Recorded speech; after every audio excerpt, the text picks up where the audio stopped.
Hey guys, and in today's video I'll be showing you how to install VirtualBox. So VirtualBox is a free open source tool that you would use to create virtual machines on your system. So this is if you want to install either Linux or any other operating system that you want to test out on your system, but you don't have the actual hardware to test it on. You can actually use VirtualBox to just have that feel of that operating system that you want to use. So to download the app and install it, we just need to go to Google. Okay, so you can even type in for example, the way it is download VBox is the same thing. Okay, so you should see this come up. You just want to go with this first link, which is downloads, and then Oracle VirtualBox. Click on that. So once it opens the link, you should see this section here where it says VirtualBox platform packages. So here you can choose the operating system you're learning. As you can see, VirtualBox is a cross-platform application, which is it can be used on either Windows, Mac OS, or Linux. Okay, so as you can see here, I'll go with Windows since I'm using a Windows machine. So if you're using any other platform, just select that. As you can see, it's supported on all the major operating systems. So as you can see here at the bottom, my download has started downloading. So once the download is done, we'll go to the process of installing the application. So right now the download is done. Okay, so I can either click on this and say open it, or I can just show in folder. So here, this is in your downloads folder, depending on where your file saves the files.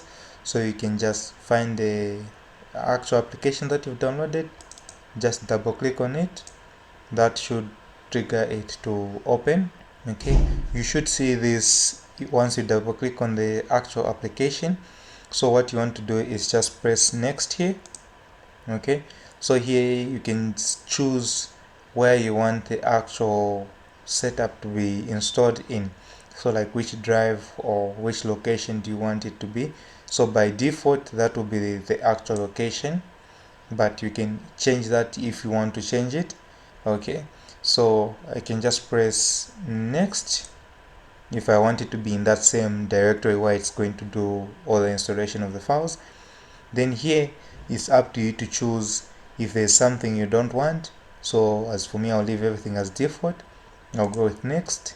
So here to give you this warning about network interfaces, just say yes. Okay, so that it will just create a virtual network card on your system that it will be using for the virtual machines to connect to the internet using your internet. So press install and then just leave it to do its magic, and then once it's done we should see it giving us an option to launch the application. So here it will just take a few minutes depending on your system as well, so how fast the system is in terms of installing the application, but it shouldn't take more than 5 minutes, or 3 minutes.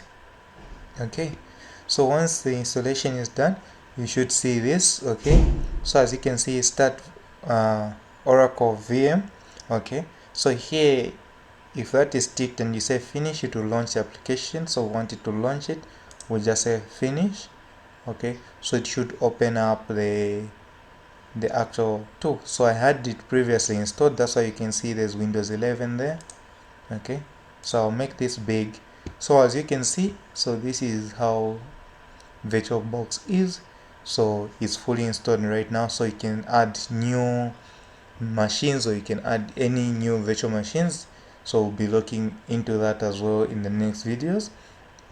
But just a quick tour, if you want to add any new virtual machines, you just need to go where it says new, you click, then here to ask you what's the name of that machine. So for example, if it was maybe Linux, I would say for example Kali Linux, for example. As you can see here at the bottom, it auto-filled in this information, so I can leave it as default the way it is.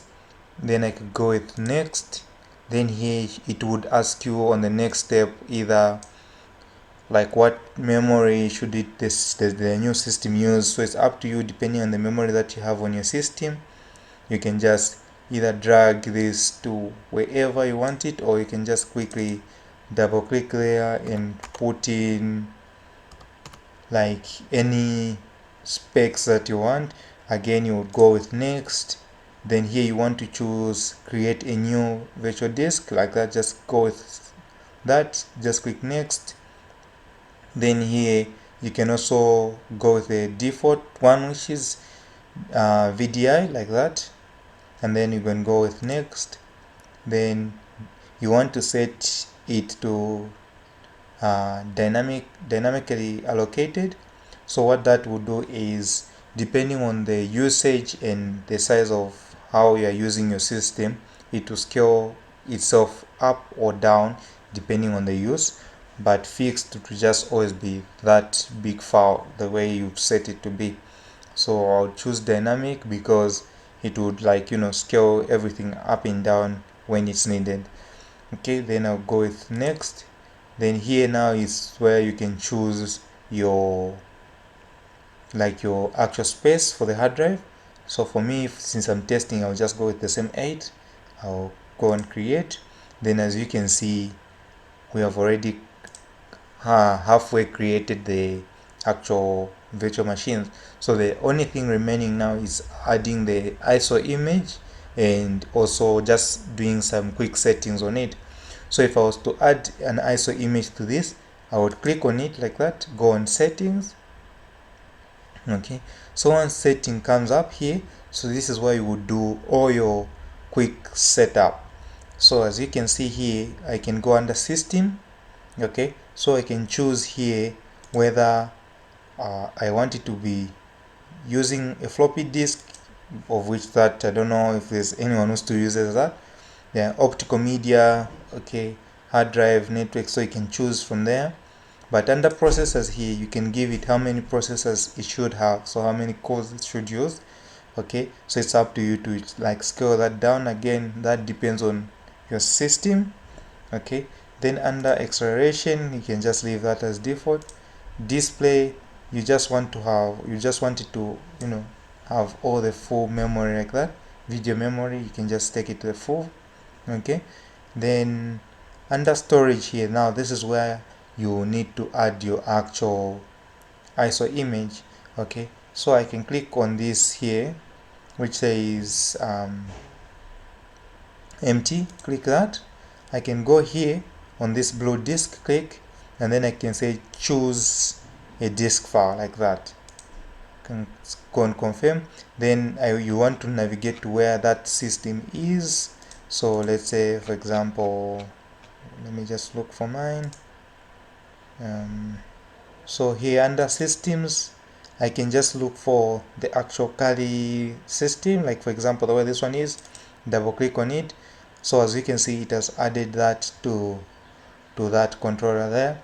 Now the rest of these things here, NAT, so meaning it will act as its own, more like network or router, so it won't be part of your network, so it won't use the IP address that your network is using, so meaning you won't be able to just connect to it direct over IP address.